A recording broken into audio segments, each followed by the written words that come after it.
আহমাদুহু ওয়া সাল্লি আলা রাসূলিহিল কারীম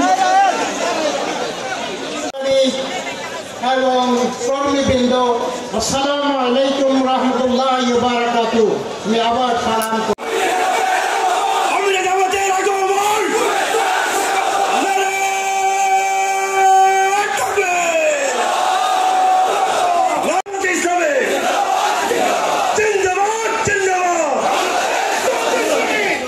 পরিবেশ পাওয়ার পরে আমাদের যে করণীয় আছে সেই করণীয় বিষয়ে আমি দু একটি কথা বলতে চাই।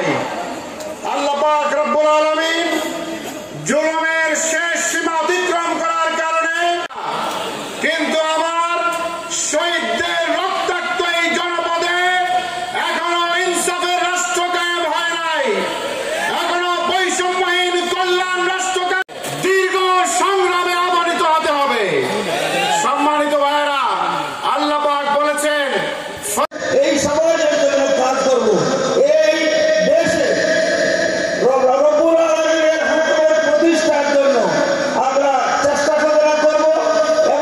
প্রিয় ভাইরা, এই সময়ে আমাদের এই মানুষের, এই দেশের মানুষের কাছে আমাদেরকে আশা দিতে হবে।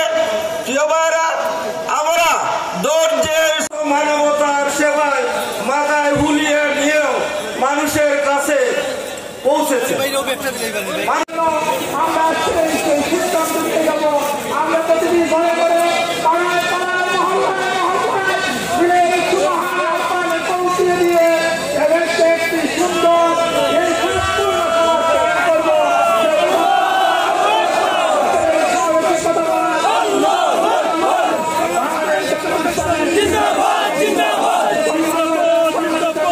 মিশিয়ে দেওয়ার জন্য সুগমের ষড়যন্ত্র এবং চক্রান্ত করা আমরা লক্ষ্য করেছিলাম।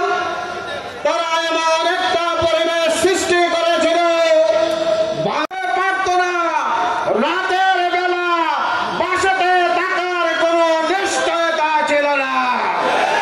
সরকার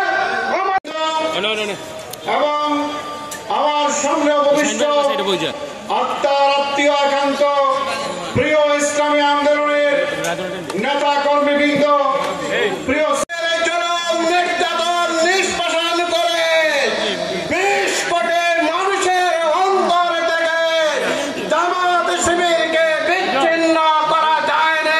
তাদেরকে সহযোগিতা করবে, তাদের এই হাতকে কবুল করবে এবং এই দেশে আল্লাহর দ্বীন ইসলামী যেন বিজয় হয়।